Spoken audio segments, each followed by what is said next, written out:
ମୋ ନାଁ ଛୋଟଲାଲ ମହାନ୍ତ। ଭାରତୀୟ ଜନତା ପାର୍ଟିର राज्य कार्यकारिणी सदस्य थिली। आज दलर प्राथमिक सदस्यतारू इस्तीफा प्रदान करिछि।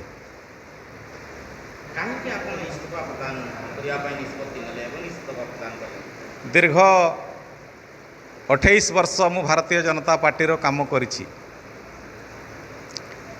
1996 मसीहा ठारू दलर विभिन्न सांगठनिक कार्य मु मोर जीवन यौवन को लगेछि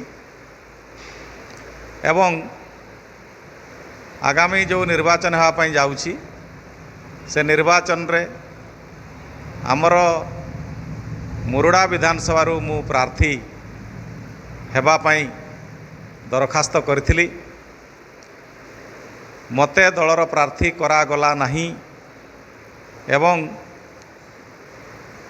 जो जाति मु बिलंग्स करुछि गणतंत्र प्रक्रिया रे ओडिशा रे जो 40 लाख कुड़मी जनजाति बसवास करुछंती एवं ये अंचलर पछुआ वर्ग जो अछंती तांकर गणतांत्रिक व्यवस्थार सुरक्षा पाई जो माने कि तांकर दाबी को समान उपस्थापन करिया पाई जागा नहीं तांकर प्रतिनिधित्व करिवि मु आगामी दिन रे। काहेकि ना तांकू आज कौन सी राजनैतिक दल निर्वाचन लड़ाई सुजोग देना कथा विधानसभा किंबा लोकसभा कहवाई सुजोग देना तार प्रतिवाद रे मु आज भारतीय जनता पार्टी इस्तीफा दूची। आगामी दिन में आपनकर कौन रहिबो पदक्षेप रहिबो कौन कार्यधारा रहिबो जानिया आगामी दिन में आज मु दलर इस्तीफा देछि।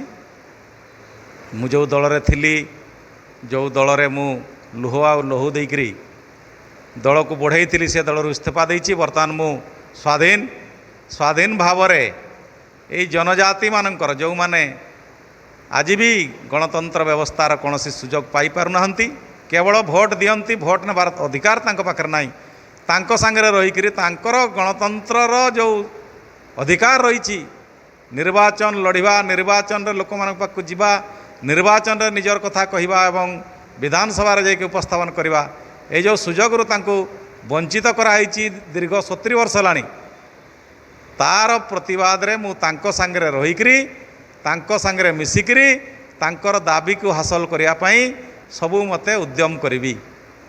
एबे आगामी दिन रे आपण स्वाधीन भाव रे लड़िया पई चाहिबे कि जाति पई से विषय रे कोन आपण को रहछि योजना रे से सबु मु तो आज भाबी नाही।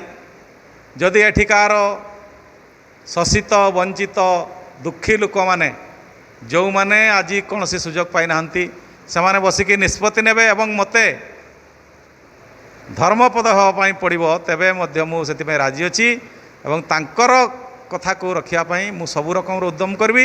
आवश्यक पड़िले निर्वाचन लड़ी मध्य मु अन्यान्य राजनैतिक दल को देखै देवा पई चाहे जे तुम विरोध जो प्रकार करुच तार फल तुमको आगामी दिन में भोगिया पाई पड़िबो।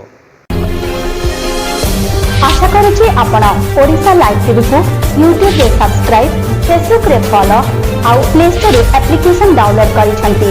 जदि करिनाहंती आज ही करिनियंतो।